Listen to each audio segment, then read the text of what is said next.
喂亞科，今日有啲得意嘅新聞喎，你知唔知邊個最近好頭痕？哦，頭痕？係大學啲網站啊？哈哈，我已經睇到啦，佢哋俾人騎劫咗。係啊，唔少頂尖大學嘅官方網站，竟然自動跳轉去啲色情網站，黑客係點樣做到嘅？其實問題係出喺第三方域名服務，大學網站靠呢啲服務嚟解釋域名，黑客就趁機搞事。好多出名學府都中招，包括一啲美國同英國嘅大學添。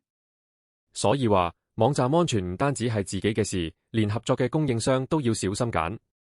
好啦，講完大學網站，轉題，俄羅斯又有大單嘢。吓？今次又係俄羅斯？佢哋今年真係比較忙。係啊，一間親俄羅斯嘅加密貨幣交易所話被盜走咗1500萬美元。1500萬？數目唔係太大，但呢間交易所之前俾美國制裁過，佢哋就第一時間發聲明，話係西方情報機關所為，唔係一般黑客。你信唔信啦？不過如果係真嘅，間交易所就好麻煩啦。吓，量子運算又有新發展？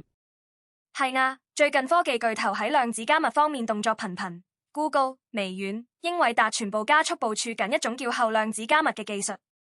為咗防範將來量子電腦可以破解現有加密系統，佢哋要提前做準備。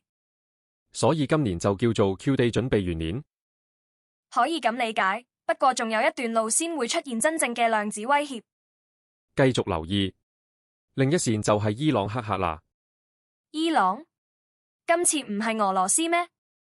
唔同下，伊朗黑客組織最近動作頻頻，針對美國關鍵基建，範圍幾廣，包括水務、電力、交通全部都中招。美國政府已經確認係伊朗政府支持嘅黑客所為。所以話唔止係俄羅斯、伊朗、朝鮮全部都喺網絡戰場上面動作多多。今日嘅科技頭條就係咁多，我係阿芝，我係亞科，聽日見。